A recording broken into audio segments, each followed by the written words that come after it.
कि हम ट्रेंड को सभी फॉलो करते हैं पर अपने ट्रेडिशन को कहीं ना कहीं भूलते जा रहे हैं। और ऐसे में मुझे लगता है कि वो जो हमारे पुरखे गीतकार हैं उनको उनको पूरा प्रॉपर सम्मान मिलना चाहिए। आप यकीन करें कि ये भूली बिसरी यादें बिल्कुल नहीं है। ये शख्सियत जो है वो बहुत ही बड़ी जो है शख्सियत है। सबसे पहले तो देसी फीड के सारे दर्शकों को मेरा बहुत बहुत नमस्कार। और मैं प्रिया मलिक, बॉलीवुड प्लेबैक सिंगर।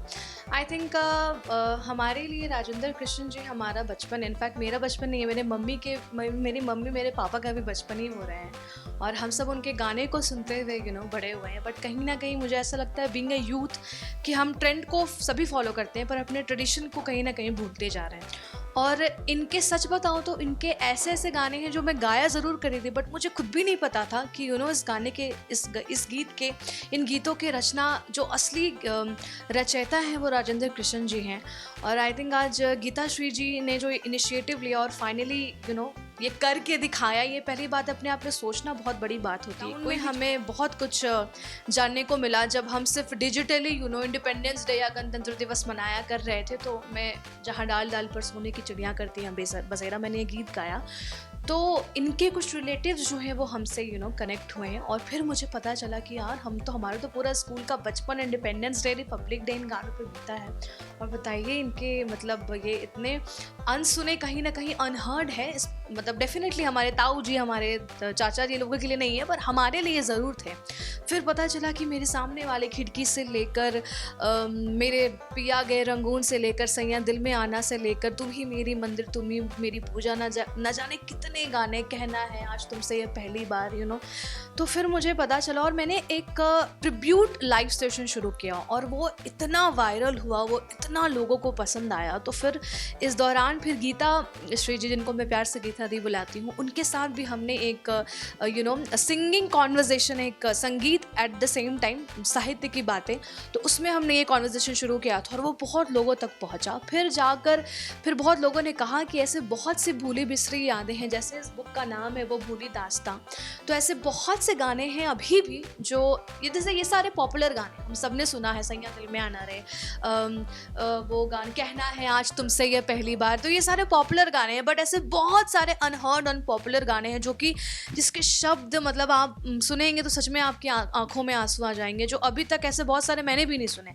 तो फिर इस पर चर्चा हुई और फिर मुझे ये फिर पता चला कि गीता दी सच में एक सब एक जगह कलेक्ट करके और इसको एक बुक के रूप में लॉन्च कर रही हैं। जो और सुनते ही हमें सबसे ज़्यादा मुझे खुशी हुई थी क्योंकि लॉकडाउन के वक्त मैंने ये सीरीज़ शुरू की थी। तो मुझे लगता है कि आज इस बुक लॉन्च पर मुझे बुलाया गया, ये मेरे लिए बहुत सौभाग्य की बात है। एक तो मैं यहाँ पे सबसे छोटी हूँ क्योंकि आज यहाँ सारे वरिष्ठ पत्रकार आए हैं और साहित्यकार हैं, इंडस्ट्री से काफ़ी लोग आए हैं, जैसे AM तुराज जैसे नामचीन गीतकार जो आज के समय में बहुत ज़्यादा लोकप्रिय हो रहे हैं, उनके इतने पॉपुलर गाने हैं।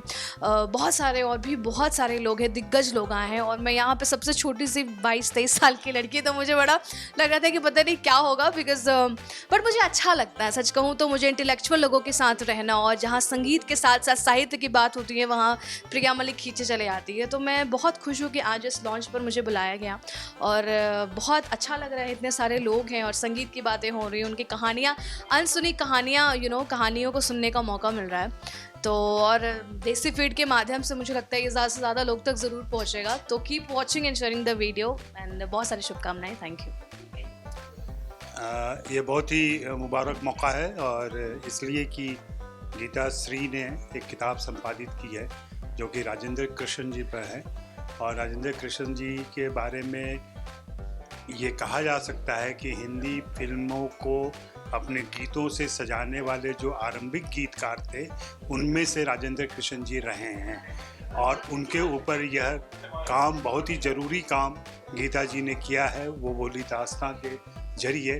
और अच्छी बात है कि उन्होंने इसमें बहुत सारे ऐसे संगीत प्रेमियों को जो गीत जानते हैं, समझते हैं, वैसे लोगों को जोड़ा है, वैसी प्रतिभाओं से लिखवाया है इसके अंदर। तो ये एक नहीं, ऐसा कह सकते हैं कि कई लोगों के विचार मिलकर इस धारा में शामिल हो गए हैं और इसको पढ़ना सचमुच रोचक होगा। आप ज़रूर इस किताब को देखें, पढ़ें और 50s 60s से लेकर के 70s तक के गीतों को बारीकी से समझें और उन सारे पॉपुलर गीतों को जिन्हें आप गुनगुनाते रहते हैं उन्हें उनके बारे में पढ़ें, उनके बारे में जानें। तो मैं गीता जी को फिर से बधाई देता हूँ और साथ ही इसके प्रकाशक पंडित प्रकाशन को भी बधाई देता हूँ। शुक्रिया। ये राजेंद्र कृष्ण जी पर किताब है जो कि अपने ज़माने के बहुत फेमस गीतकार रहे थे और आज भी हम लोग उनके गीत सुनते हैं, गाते गुनगुनाते हैं, लेकिन हम शायद उनके नाम से बहुत सारे लोग परिचित नहीं हैं। और ये ऐसे में बहुत अच्छी पहल है गीताश्री जी की कि उनके संपादन में राजेंद्र कृष्ण जी पे किताब आई है। और आपने से गीत सुने होंगे कि जहाँ डाल डाल पर सोने की चिड़िया करती है बसेरा, वो भारत देश है मेरा, या मेरे पिया गए रंगून। ऐसे कालजयी गीत लिखने वाले राजेंद्र कृष्ण जी को मेरी बहुत बहुत नमन है। और ये प्रयास बहुत अच्छा प्रयास है कि उनका नाम सामने आया है और अब इस किताब के माध्यम से उन्हें लोग जानेंगे। बहुत सारे गाने बट नाम कोई नहीं। आज के जो लिरिक्स है वो कुछ इतने खास नहीं है जो दिल घर नहीं वो मतलब सुनते हैं और छोड़ जानो एवरग्रीन जी। तो उसके ऊपर क्या कहना है? ये तो है ही कि जब भी हम लोगों को सुकून चाहिए होता है तो हम लोग पुराने गाने निकालते हैं जो हम लोगों से हमारे पैदा होने से भी पहले समय के गाने हैं, क्योंकि उनके जो शब्द हैं वो आपके दिल को छूते हैं, आप उनसे कनेक्ट करते हैं। जबकि आजकल जो है हम सुनते हैं वायरल होता है गाना और भूल भी जाते हैं, और जब सुकून की तलाश होती है तो हम सब पुराने गाने निकालते हैं 50s के 60s के। और ऐसे में मुझे लगता है कि वो जो हमारे पुरखे गीतकार हैं उनको पूरा प्रॉपर सम्मान मिलना चाहिए। तो क्या मैम क्या लगता है क्या सामने आज के जो जनरेशन की क्या लगता है? मुझे लगता है कि ठहराव की कमी है और शायद वो गहराई भी नहीं है, क्योंकि जो चीज़ गहरी होती है, जो ठहरी होती है, वो हमेशा याद रखी जाती है। आज तेज़ बरसाती नदी की तरह हो गए हैं आज के गाने, जो कि बहुत जल्दी लोग बह जाते हैं उसमें और फिर भूल भी जाते हैं। ओके, लास्ट ईयर कोई टिप देना जो अगर ये मेरे से पता चले या कुछ लिखना चाहते हैं आज के तो क्या है? यही कि ऐसे गीत लिखें जो कि लोग याद रखें, आज के 100 साल बाद भी हम आज के गीतकारों को याद कर सकें, और उनमें ऐसा ठहराव हो कि जिससे लोग अपना कनेक्ट कर सकें, जिसमें जो प्यार हो, जो दर्द हो, उससे हम लोग कनेक्ट कर पाएँ। तो मुझे लगता है वो गीत लंबे चलेंगे जैसे पुराने गीत आज तक चल रहे हैं। तो मैं यहाँ आज गीताश्री जी के संपादन में जो किताब आई है राजेंद्र कृष्ण पर, मुझे लगता है कि वो हिंदी सिनेमा के इतिहास के एक अधूरे अध्याय को या छूटे हुए अध्याय को या जिसे कहते हैं प्रॉपरली जिस अध्याय को नहीं देखा परखा पढ़ा गया है, वैसे वो अध्याय को हमारे सामने लाती है। और एक ऐसे गीतकार जिनके हज़ारों गाने हमारे पास हैं और हम जिनको गुनगुनाते हैं, ऐसे लोग क्योंकि बैक द स्टेज लोग होते हैं गीतकार, जो दिखते नहीं हैं, परफॉर्मर नहीं होते, बाहर आके परफॉर्म नहीं करते, तो एक्टर और सिंगर्स को तो लोग पहचानते हैं, गीतकार को कम पहचाना जाता है। तो ऐसे गीतकार के काम को याद किया जाना, उसके काम का मूल्यांकन किया जाना, ये मुझे लगता है कि इस किताब के ज़रिए से हुआ है, तो ये बहुत महत्वपूर्ण काम है। आज के टाइम में जो गाने आप भी थोड़े टाइम पहले डिस्कशन भी हुआ कि बहुत सारे गाने बनते हैं बट नाम कोई नहीं जानता, या आज के टाइम में जो गाने बन रहे हैं बट सुनते हैं फिर महीने 2 महीने बाद भूल जाते हैं, बट पहले के गाने अभी भी एवरग्रीन हैं। तो क्या उसके ऊपर क्या कहना चाहिए कि आज के गाने मतलब कोई याद नहीं रखता, सिर्फ बनते हैं, मतलब बीट्स सुनते हैं चले जाते हैं, पुराने गाने आज भी याद नहीं। हाँ, क्योंकि मैं खुद गीत लेखन के काम से जुड़ा हूँ, अपने आप को गीतकार कहता हूँ, तो मुझे लगता है कि गीतकार गीतों की जो पूरी परंपरा है जहाँ हम आज खड़े हैं, वो इस रूप में है कि शायद जो प्राय गीत हैं हमारे, उनमें उस सम्मान का संतुलन गड़बड़ा गया है जहाँ शब्द और संगीत का संतुलन होना चाहिए। तो जब शब्द और संगीत का संतुलन गड़बड़ाता है तो वो गीत हम, क्योंकि भाव शब्दों के रूप में गीत में बाहर आता है, तो हम और उस भाव जब शब्द के रूप में हमारे सामने आता है तो हम उन गीतों से रिलेट करते हैं, वो याद रहता है। तो वो जो भाव संपदा है गीत की, जो शब्द के रूप में हमारे सामने आती है, जब वो संतुलन में कहीं गड़बड़ा गई है, संगीत प्रधान हो गया है, उस अनुपात के बिगड़ने से मुझे लगता है कि शायद कुछ ऐसा हुआ हो कि गीत की उत्तरजीविता या याद रहने के समय को जो हम बात करते हैं वो कम हुआ है। तो पर मैं ऐसा नहीं मानता हूँ कि अच्छे गीत आज नहीं बनते हैं। मैं कतई इस राय से सहमत नहीं हूँ। कई बार वो हम तक पहुँचते नहीं हैं, कई बार वो हम तक पहुँचाए नहीं जाते हैं। जो अच्छे गीत होते हैं वो हम तक पहुँचते ही नहीं हैं। आज भी बनते हैं, मेरा ये मानना है। जी। तो सर आपको क्या लगता है आज के जनरेशन में जो गाने बन रहे हैं क्या खामियां हैं? किसमें खामी? जो गाने जो बन रहे हैं हाँ। पहुंच नहीं पा रहे, क्या खामियां लगती हैं आपको? तो आज के दौर में जो गाने बन रहे हैं या बना रहे हैं मुझे यूं खामी जैसा मुझे यूं कुछ नहीं लगता जिसको मैं कहूँ कि कुल मिला के ये कह दिया जाए कि हमारे दौर में ये कुछ खामी है जिसको हम ये कह दिया जाए। हाँ, एक जिस तरह से तो इशारा मैंने किया ही, मुझे लगता है कि शब्द और संगीत का अनुपात जो है वो संतुलन जो है वो गड़बड़ाया हुआ मुझे लगता है। और दूसरा, पहुंचने में ये लगता है कि बहुत सी चीज़ें इन्वॉल्व नहीं रहती थी। पहले गीत अपनी जगह खुद बनाता था, सिनेमा में आता था और वो फिर रेडियो पे बजता था। फिर धीरे धीरे बाद में टेप रिकॉर्डर शुरू हुए तो बहुत सीमित तरीके से कुछ माध्यम थे जिनके जरिए हमारे तक गीत आता था और कॉन्स्टेंटली रेडियो के जरिए आता था, जो ऑल इंडिया रेडियो के जरिए हमारे पास आता था। तो अब डाइवर्सिटी ऑफ मीडियम है जिनके जरिए आता है, तो वो डाइवर्सिटी ऑफ मीडियम वो है और वो निजी हाथों में भी है। बहुत सारी चीज़ें जो उसको कंट्रोल करती हैं, तो वो बहुत कुछ डिजाइंड भी हो गया है। कैसी चीज़ आएंगी, जैसे उदाहरण के तौर पे कि फिल्म का कौन सा गीत प्रमोशनल पे जाएगा, ये पूरी टीम मार्केटिंग से लेकर डायरेक्शन और प्रोडक्शन तय करते हैं कि इस गीत को हम इस फिल्म का प्रमोशनल को गाना बनाते हैं। गीत अच्छे से बनाए गए, सब लोग वो गाने बहुत दिल से बनाए गए, पर एक गाने को वो प्रमोशनल बनाएंगे। मैं ये नहीं कह रहा कि स्पेशल बनाया गया, उन्हीं गीत में से तो कई बार ये होता है कि एक गीत को उठाएंगे कि यार इस गीत को हम ऐसा करते हैं कि यार ये गाना हम अलग से करते हैं। तो होगा क्या कि एक गीत तो लोगों तक पहुंच गया, बाकी चार या 5 गीत हो सकता है बहुत अच्छे बने हों, वो अपने आप धीरे धीरे ऑर्गेनिकली तो कोई एक जगह बनाएंगे समाज में, पर एक जिसे कहना चाहिए ना कि बम्बार्डमेंट की तरह है, प्रचार में एकदम से आके आपको दिखाना कि हाँ यार ये फिल्म आ रही है और इसका ये गाना है, तो वहाँ पे वो गाने पिछड़ जाते हैं। वो धीरे धीरे ऑर्गेनिकली कभी आपके दिमाग में कोने में पड़ा, किसी दोस्त ने बताया, कोई कान में गाना पड़ गया आपके, तो वो एक प्रक्रिया में गाना आपके सामने आ जाता है। तो वो एक प्रक्रिया मुझे लगता है शायद समय के साथ हुई है। जी, थैंक यू। दोस्तों आदाब, मैं हूँ AM तुराज और जैसा कि आप जानते हैं मैं गीतकार और एक शायर हूँ, और मैं आज एक महफिल में आया हूँ जहाँ पे राजेंद्र किशन जी की ये किताब जो है भूली बिसरी यादें जो है वो रिलीज़ हुई है। और आप यकीन करें कि ये भूली बिसरी यादें बिल्कुल नहीं है। ये शख्सियत जो है वो बहुत ही बड़ी जो है शख्सियत है, और इनको अगर कोई भूलता है और याद नहीं रखता और इनको कोई भूली बिसरी यादें इनके बारे में फील करता है तो वो उसकी बदकिस्मती है। राजेंद्र जी की बिल्कुल नहीं है, क्योंकि वो बहुत बड़े राइटर थे और बहुत बकमाल गाने हम सबको वो दे के गए हैं। और एज ए राइटर मैं इस महफिल का हिस्सा बन सका, मैं बहुत ही फ़ख्र महसूस कर रहा हूँ और मैं बहुत खुश नसीब हूँ कि मैं इस महफिल का, इतने बड़े गीतकार की बातों का और उन पे चर्चा का हिस्सा बन सका। तो ये किताब जो है वो गीता जी ने लिखी है, और गीता जी को भी मुबारकबाद पेश करता हूँ कि उन्होंने ऐसी शख्सियत पे जो है काम किया और उनको लोगों तक पहुँचाया, क्योंकि लोगों का हक़ था ये उन तक उनकी बात और उनकी चीज़ें पहुँचे। तो उनको बहुत बहुत मुबारक और बहुत बहुत शुक्रिया।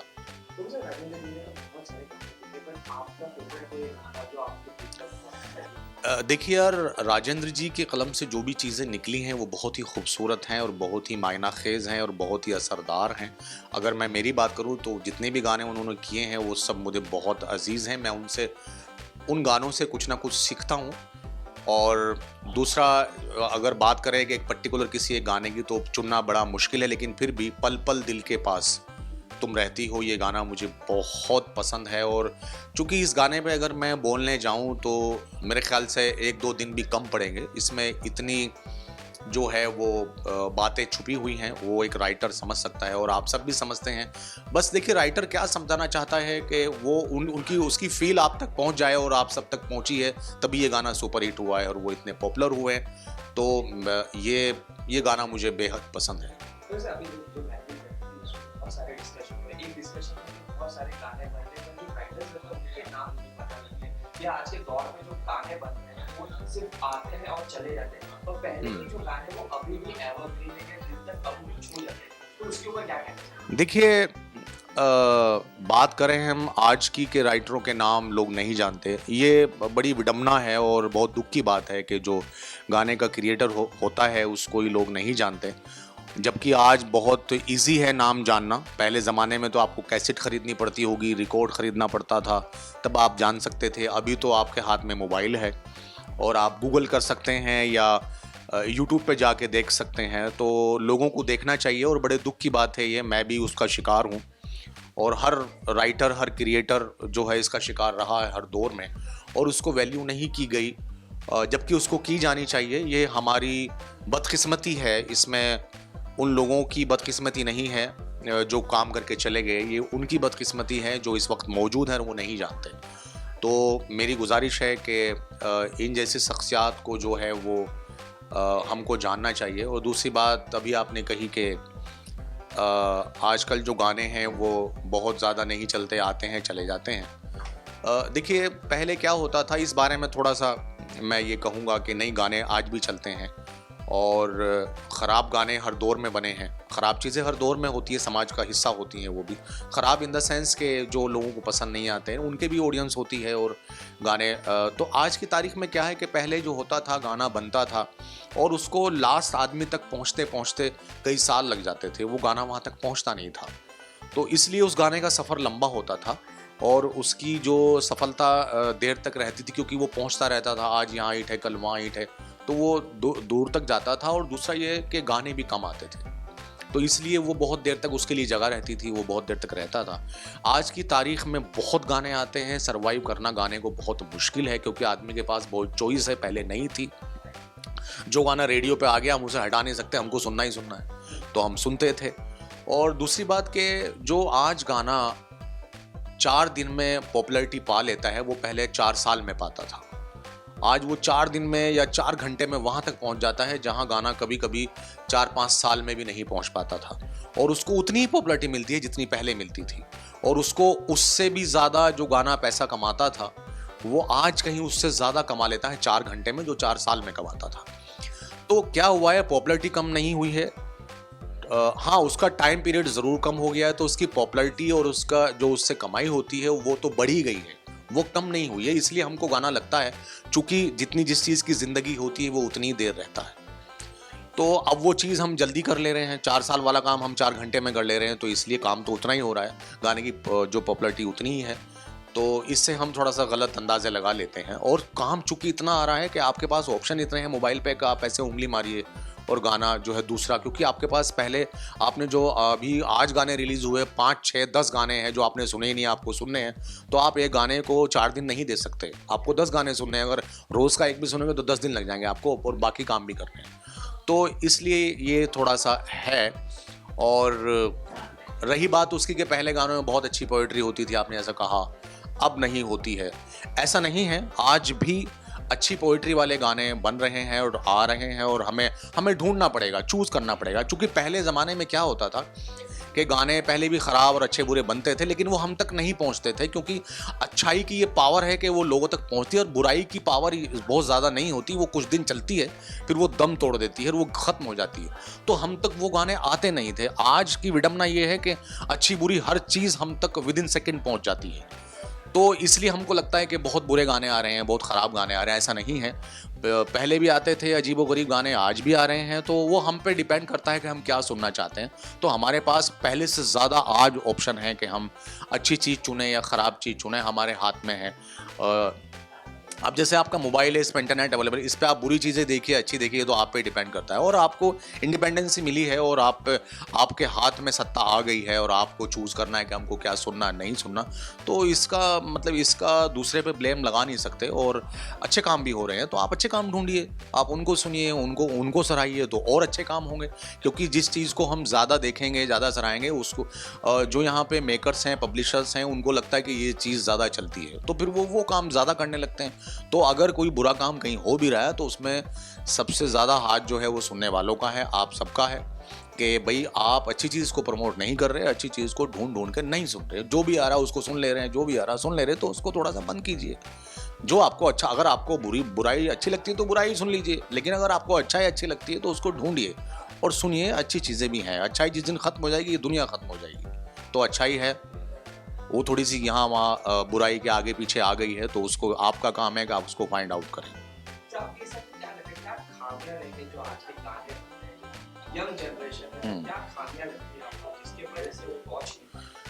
देखिए नहीं, गाने तो पहुंच रहे हैं, बस वही है कि हम बहुत लेजी हो गए, हम अच्छा काम ढूंढने की कोशिश नहीं करते और हम अच्छा काम करने वालों को जानते नहीं एक्चुअली। जब तक हम उनको जानेंगे नहीं, उनके फैन नहीं होंगे, तो उनकी चीज़ें हम तक पहुंचेंगे ही नहीं। अब हमारी आदत ये हो गई है, मोबाइल पे हम सुनते हैं एक तो कि हम जो सामने आया उसको सुन लिया और उसी के पीछे चल पड़े। और जाहिर सी बात है, इंसान के जो कान होते हैं वो तो सारी चीज़ सुनने की क्षमता रखते हैं, अच्छी भी और बुरी भी। और बुराई थोड़ी सी ज़्यादा अट्रैक्ट करती है। बुराई से मतलब ऐसा नहीं कि कोई बहुत बुरे काम हो रहे हैं, मतलब जो ऐसी चीज़ है जिसको अगर ना आती तो बेहतर था, या किसी पे गलत असर हो सकता है। अगर हम कम सोच समझ रखने वाले हैं तो हम पे उस चीज़ का गलत असर हो सकता है। अगर हमारे अंदर ये क्षमता थोड़ी सी कम है अच्छाई और बुराई को फिल्टर करने की, तो हम उस क्षमता के तहत अच्छाई को छोड़ के बुराई भी एक्सेप्ट कर सकते हैं। तो बस वही है। और बाकी तो जैसा मैंने कहा कि हमें अच्छाई हम सबको ढूंढनी चाहिए, और अगर वो कहीं हमको मिलती है तो उसे प्रमोट करना चाहिए, क्योंकि हम सब चाहते हैं कि हम अच्छे माहौल में रहें। मतलब कोई दुनिया में ऐसा इंसान नहीं होगा जो चाहता होगा कि मेरे जो घर वाले हैं, मेरी बेटी है, मेरा बेटा है, उनके सामने, उनकी नज़रों के सामने कोई बुरी चीज़ आए। वो कभी नहीं चाहते। दूसरों के सामने हम चाहते हैं या चाह सकते हैं, लेकिन वो अलग बात है। बट हम सब अपने से जोड़ के हम सबको देखना चाहिए कि हम जब अपने बच्चों के सामने कोई बुरी चीज़ आने से हम बौखला जाते हैं, हमें तकलीफ़ होती है और हम उसको बुरा समझते हैं, तो वही हमें सबके लिए समझना चाहिए। तो अच्छाई को प्रमोट करें, अच्छाई को ढूंढें और अच्छाई को आगे बढ़ाएं।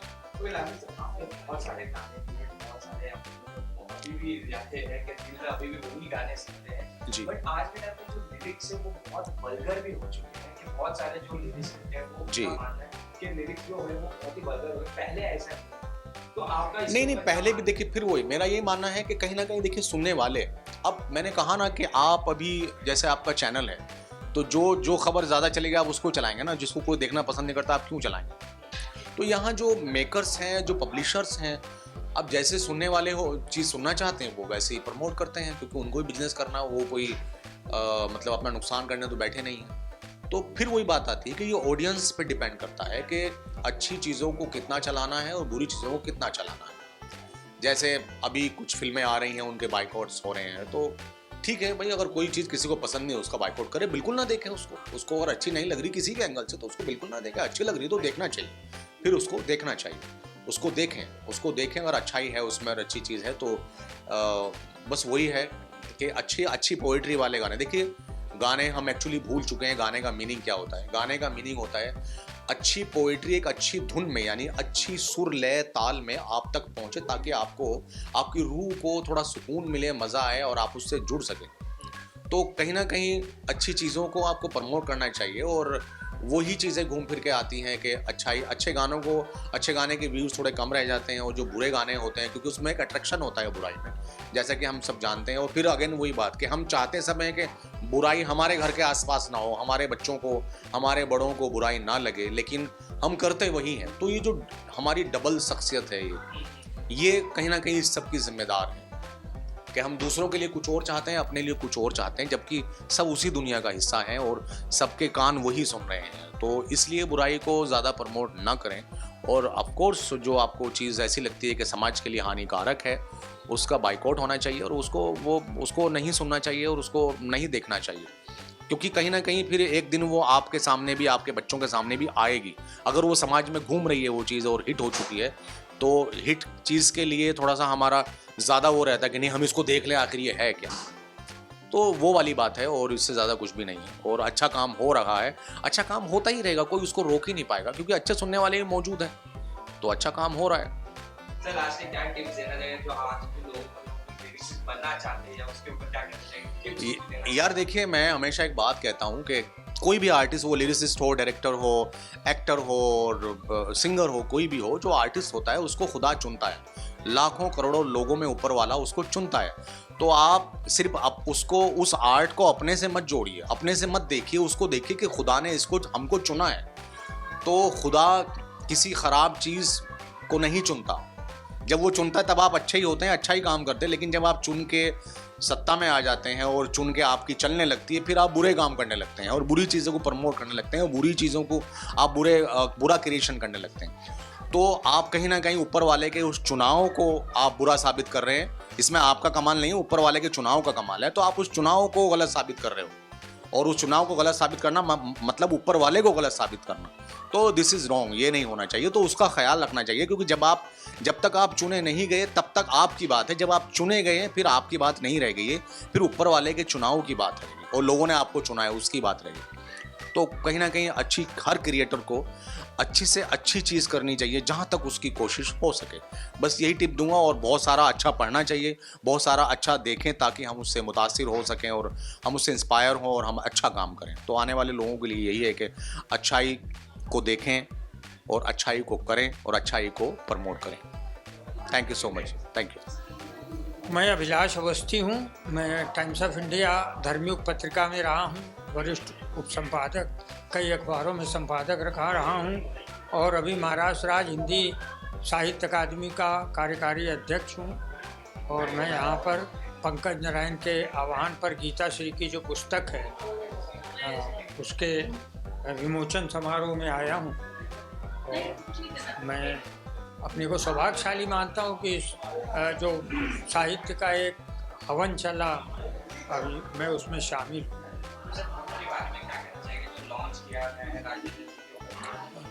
देखिए ऐसा है ना कि राजेंद्र कृष्ण की किताब है और राजेंद्र कृष्ण जो है पर हालांकि ये बड़ा कम होता है कि साहित्य के लोग फिल्मी गीतों पर या फिल्म गीतकारों पर कुछ कहें या लिखें।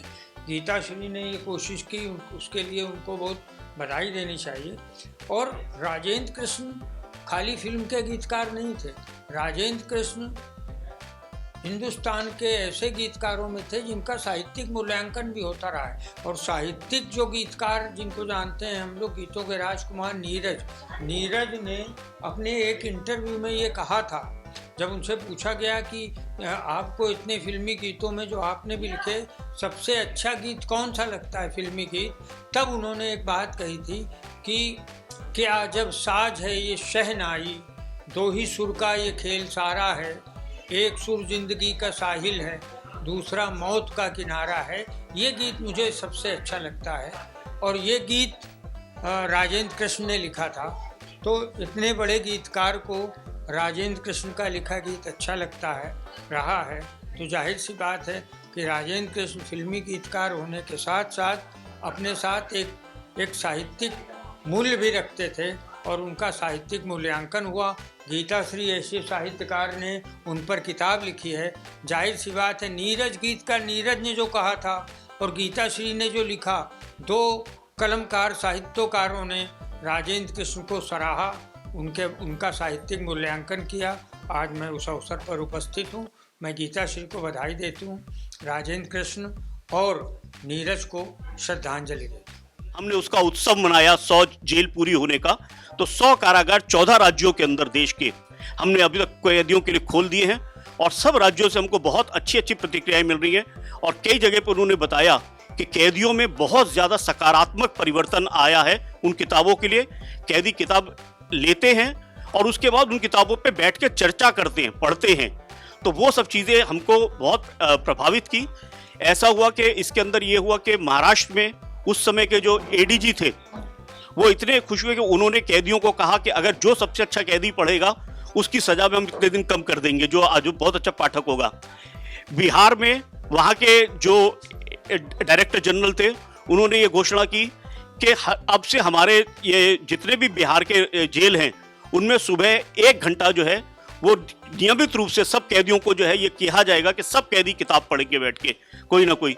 तो इस तरह के उनके जीवन में सकारात्मक परिवर्तन, हम जो गांधी जी की विचारधारा थी कि अपराध से नफरत करो, अपराधी से नहीं, उस विचारधारा को आगे बढ़ाते हुए इस तरीके से गांधी जी की विचारधारा को लेके हम कोशिश कर रहे हैं कि एक सकारात्मक परिवर्तन इस देश की जो कैद है, जो कैद व्यवस्था है उसके अंदर इस तरह के हम कुछ परिवर्तन ला सके कैदियों के जीवन के अंदर।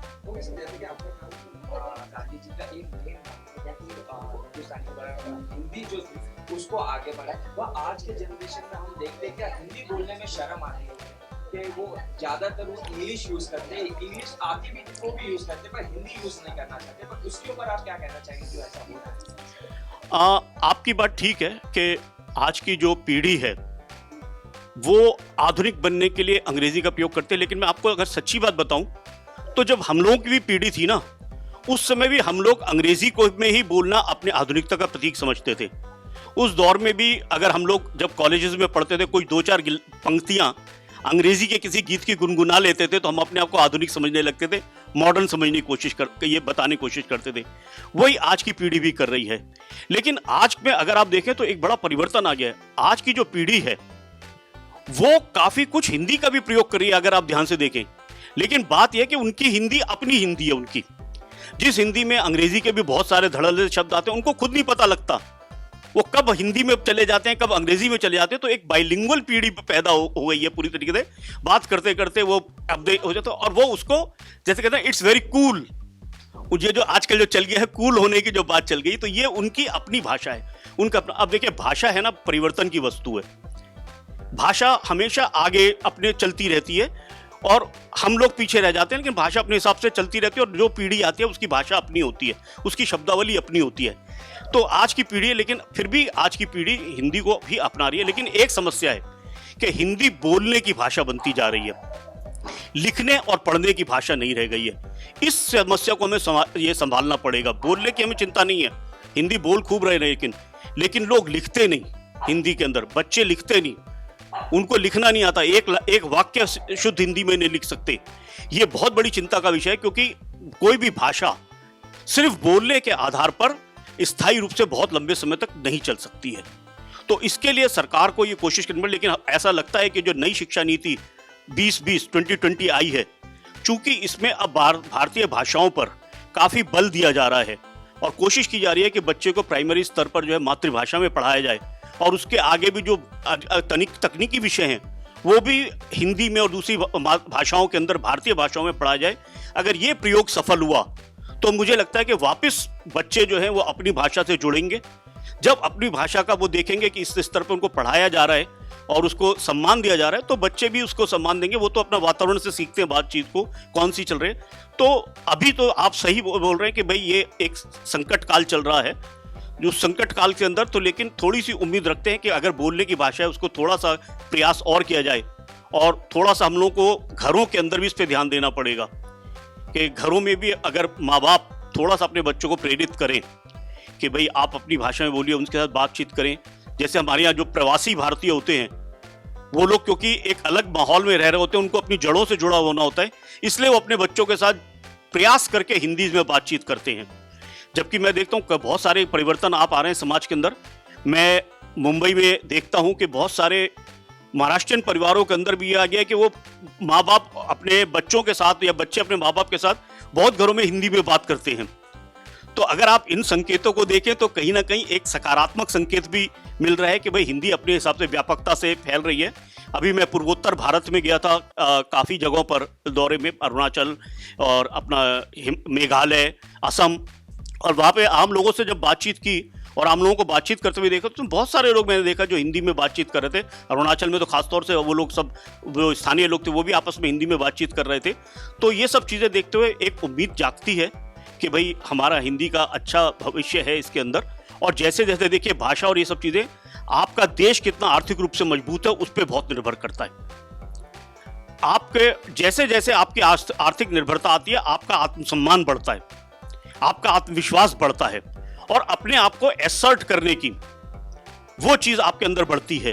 तो अब जैसे जैसे हमारे अपने देश में अब आर्थिक रूप से समृद्ध हो रहा है, तो उस हिसाब से निश्चित रूप से वो आर्थिक समृद्धि हमारे अपने देश की संस्कृति और हमारे अपने देश की भाषा की उसका भी प्रभाव बढ़ाने में निश्चित रूप से वो परिलक्षित होगी।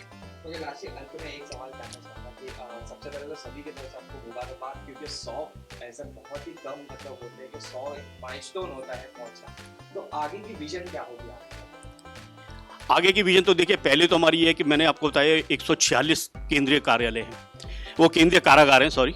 तो हम पहले ये कंप्लीट कर रहे हैं प्रोजेक्ट पूरा। इसके बाद हमारा एक योजना ये है कि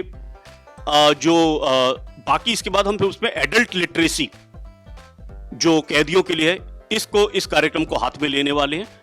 और इसके साथ साथ दूसरी योजना ये है कि जो सार्क कंट्रीज हैं हमारे आसपास के, उन देशों के अंदर भी जो है वहाँ के जो इस तरह के जो जेलें हैं उनके अंदर भी कैदियों के लिए लाइब्रेरी खोलने की ये हमारी अगली योजना है। इसके साथ साथ हम विदेशों में भी, अभी हमने मॉरिशस के अंदर महात्मा गांधी इंस्टीट्यूट में ये हिंदी पुस्तकों का खंड खोला, तो हिंदी के प्रचार प्रसार के लिए, क्योंकि गांधी जी ने हमको वो भी जिम्मेदारी दी है कि हिंदी का प्रचार प्रसार करना है, उसके प्रचार प्रसार के लिए अभी हमने मॉरिशस के ये महात्मा गांधी इंस्टीट्यूट के अंदर 2000 हिंदी पुस्तकों का पूरा एक हिंदी खंड खोला है। उसके साथ साथ श्रीलंका के अंदर, श्रीलंका के केलानिया यूनिवर्सिटी के अंदर 2000 हिंदी पुस्तकों का एक खंड खोला है। और अभी हम अगला जो हमारा एक खंड खुल रहा है वो श्रीलंका में कोलंबो यूनिवर्सिटी के अंदर, वो अभी कुछ दिनों के अंदर ही वहाँ भी हमारा हिंदी का किताबों का सेक्शन शुरू हो जाएगा। तो इस तरीके से हम हिंदी, और इसके साथ साथ हम बहुत सारे सामाजिक आयोजन कर रहे हैं जिसमें हम समाज के अलग अलग वर्गों के लोगों को जोड़ते हैं और उस सामाजिक विषयों पर, सामाजिक सुधार के विषयों पर निरंतर रूप से हम कार्य कर रहे हैं।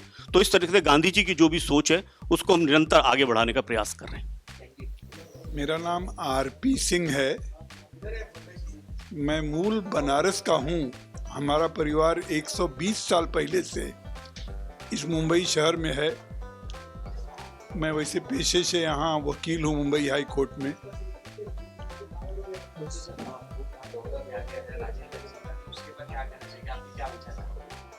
देखिए, मैं तो थोड़ा लेट आया, लेकिन अभी भाई साहब ने जो बताया,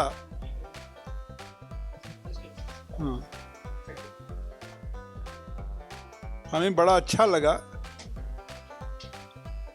कुछ चीजें होती हैं जिसको कि बहुत कम लोग करते हैं। इस तरह से जहाँ तक हमें लगा कि शायद वो गीतों का एक संकलन करके पुस्तक तैयार की गई है, बहुत ही खास काम है ये। गीत तो सब कहीं न कहीं गा लेते हैं, सुन लेते हैं, समझ लेते हैं, लेकिन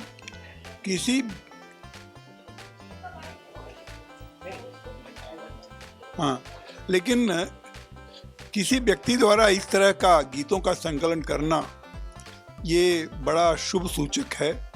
मैं उनको मन से धन्यवाद देता हूँ, बधाई देता हूँ। और ये प्रेरणा की बात है, इस तरह से और लोग इस तरह की चीज़ें समाज को दें।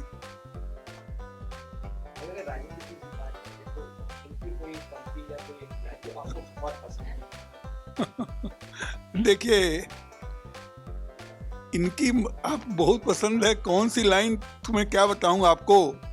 इनकी तो जो भी लाइन है सब अपने आप में बहुत बड़ी है। मैं केवल यही कहना चाहूँगा। देखिए, हर लेखक अपनी किताब को लेकर बहुत खुश होता है, क्योंकि किताबें हर लेखक का चेहरा होती है, उसकी पहचान होती है। तो खुश हूँ। खुशी इस बात से जितनी है मुझे कि मेरी किताब है या मैंने संपादित की है, उससे ज़्यादा खुशी इस बात की है कि एक ऐसे गीतकार, गीतों के जादूगर पर है ये केंद्रित ये किताब, जिनके गीतों के दीवाने तो बहुत मिलते हैं, लेकिन उन्हें भुला बैठे हैं लोग, उन्हें कोई याद नहीं करता। बहुत सारे लोग हैं जो उनके गीतों को पसंद करते हैं, लेकिन उनसे पूछो गीतकार कौन है तो वो नहीं बता पाएंगे। और फिल्म इंडस्ट्री में सारा क्रेडिट म्यूजिशियन ले जाते हैं, फिल्म ले जाती है, स्टार्स ले जाते हैं, लेकिन एक गुमनाम हीरो भी है, एक गुमनाम जिसका योगदान है गीतकारों का, उनके बारे में बातें कम होती हैं।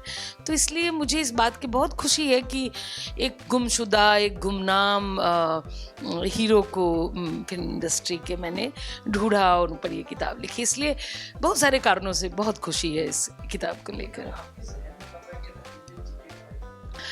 देखिए, पहले मेरे जहन में कभी नहीं आया, इसलिए नहीं आया कि मैं भी आम लोगों की तरह हूँ जो गीतकारों पे कभी उस तरह से ध्यान नहीं देते। बहुत कम गीतकार हैं जो बहुत पॉपुलर हैं, जिन्हें सब लोग जानते हैं। तो मैं भी उन्हीं लोगों में से थी जो बेखबर थी कि जो गाना मुझे सबसे अधिक प्रिय है उसके गीतकार का नाम मैंने कभी जानने की कोशिश नहीं की। इस किताब का पूरा क्रेडिट जाता है, हमारे मित्र हैं मुंबई में अर्थ एंटरटेनमेंट के प्रमुख पंकज नारायण, उनको आइडिया कैसे आया तो वो बताएंगे। लेकिन जब उन्होंने मुझे फ़ोन किया 2019 और दिवाली के दिन थे, तो मेरे लिए तो हज़ारों, जब इस किताब का ऑफ़र आया तो हज़ारों दिए झिलमिला उठे कि उन्होंने कहा कि ऐसे ऐसे है, आप किताब पर काम करेंगी तो मैं एकदम से पहले तो यकीन ही नहीं कर पाई कि मुझे ये ऑफ़र मिल रहा है संपादित करने का, और मैं इतनी खुश हुई क्योंकि इनके मैक्सिमम गाने मेरे प्रिय हैं। तो उस किताब पर काम करते हुए आइडिया मेरा बिल्कुल नहीं था, आइडिया पंकज का, लेकिन मैंने इसमें 2 साल लगाए और काम किया, लोगों से लिखवाए, आर्टिकल्स लिखवाए, जहाँ तहाँ आर्टिकल्स थे उनको इकट्ठा किया, उनके गाने इकट्ठे किए, उनके बारे में इंफॉर्मेशन इकट्ठा किया, और फिर प्रलेख प्रकाशन ने मेरा साथ दिया। तो इसलिए प्रलेख प्रकाशन के जितेंद्र पात्रों का भी बहुत बहुत शुक्रिया कि कई टीम जुड़ती है तब जाके कोई एक स्वप्न सच होता है। तो ये किताब एक सपने सरीखा है जो पंकज नारायण से शुरू हुआ, मुझ तक आया, और मैंने तमाम बड़े दिग्गज लेखकों से लिखवाया। उनके सहयोग के लिए मैं उनकी आभारी हूँ, और प्रलेख प्रकाशन की भी बहुत बहुत आभारी हूँ, जिनकी वजह से ये किताब इतना सुंदर प्रोडक्शन आप सबके सामने आया।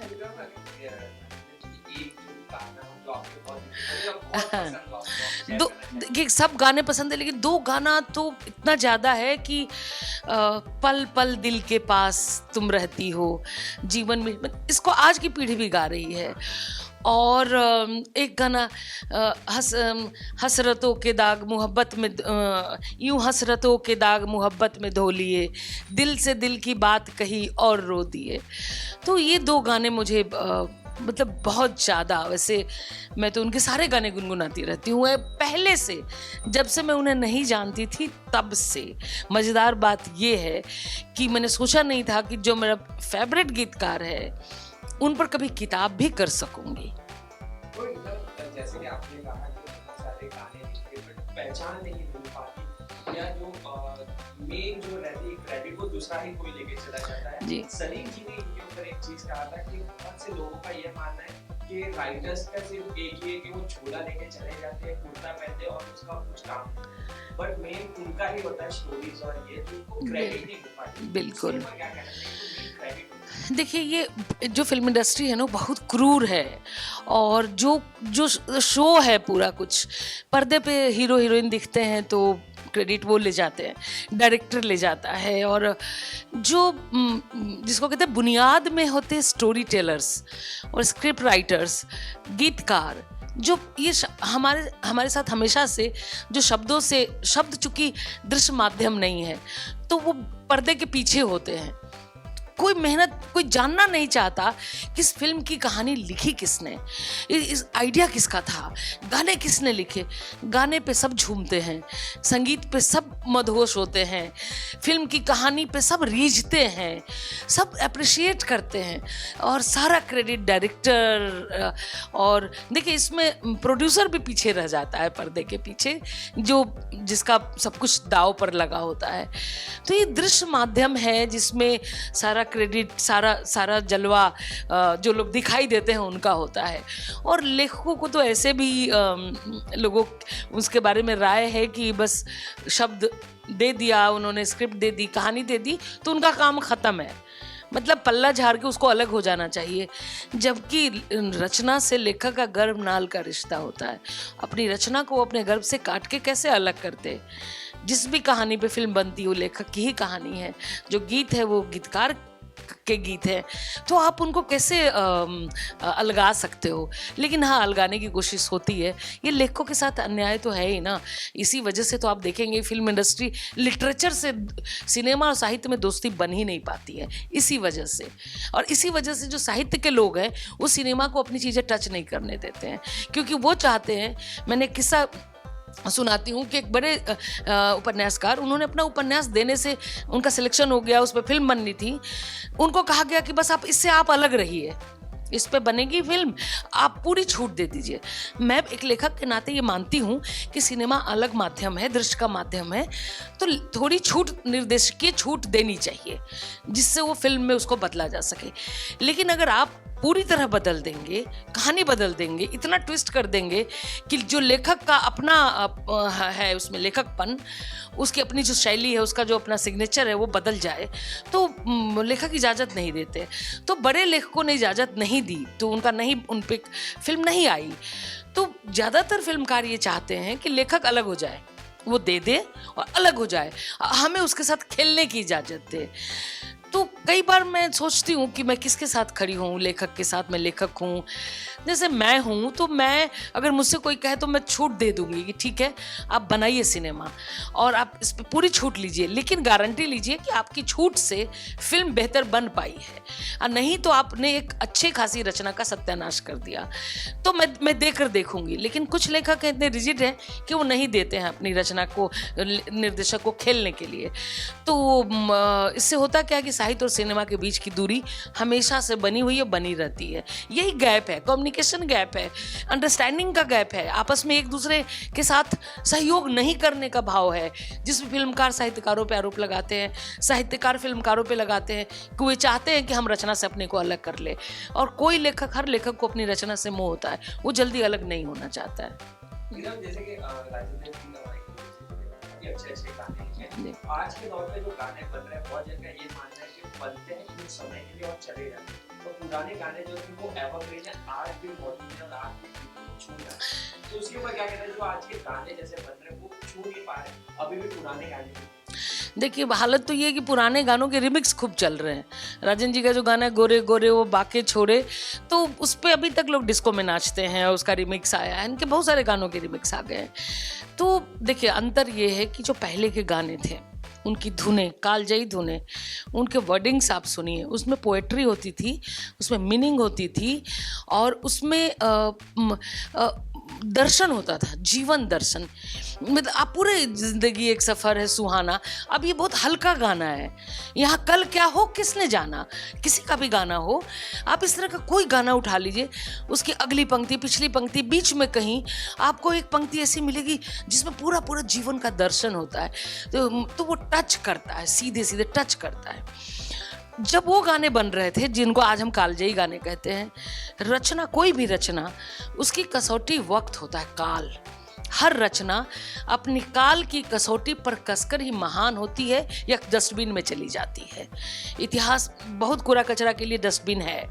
बहुत सारे गाने हो सब डस्टबिन में चले गए, कुछ कालजयी हुए। वो इसलिए हुए कि जिस दौर में वो धुनें बन रही थी, वो गाने आ रहे थे, उस दौर में हमारा देश बहुत सारे संक्रमण से गुजर रहा था। आज़ादी के तुरंत बाद का वो दौर था, 50-60s का, नया समाज बन रहा था, नया देश बन रहा था, नए मूल्य बन रहे थे, और हमने आज़ादी की हवा में सांस हम ले रहे थे, और तरह तरह के आंदोलन उस समय, और एक बनते हुए देश में बहुत सारी तकलीफें थी। अचानक से हम मुक्त हुए थे, हमारे पास बहुत वैभव नहीं था, हमारे पास संसाधन नहीं थे, हम लुट चुके थे। आज की मूवीज, हिंदी की बात कर रहे हैं ना हम। हाँ, देखिए इस समय क्या माहौल है, सोशल मीडिया बहुत प्रभावी है, बहुत हावी है। एक तो हमारी फिल्म इंडस्ट्री ने उसको सीरियसली नहीं लिया। दूसरा, आपके हाथ में मोबाइल है। पहले मल्टीप्लेक्स कल्चर था, क्रांति थी, अब मोबाइल क्रांति है। आपके हथेली पे सिनेमा हॉल है, आप अपनी हथेली पर सिनेमा हॉल लेकर घूम रहे हैं। आपके अब सिनेमा हॉल पे निर्भरता नहीं है। और दूसरा कि जब बंद थी दुनिया, लोगों ने मूवी ऐप नहीं थे, तो हिंदी सिनेमा लोग देखते थे, सिर्फ हिंदी पे, या ज़्यादा से ज़्यादा इंग्लिश फिल्में देख ली। आज आपके हाथ में मूवी ऐप है। मैं तो साउथ कोरियन फिल्मों की दीवानी हूँ, फिलीपींस की दीवानी हूँ, मैं ईरानियन फिल्म की दीवानी हूँ। तो मैं हिंदी सिनेमा देख के आगे बढ़ा देती हूँ कि मुझे नहीं देखना। मेरे पास वर्ल्ड की सर्वोत्तम फिल्में हैं मेरी हथेली पे, तो मैं उन्हें क्यों न देखूं इंग्लिश कैप्शन के साथ, हिंदी में डब होके, हिंदी नीचे ट्रांसलेशन के साथ, ट्रांसलेशन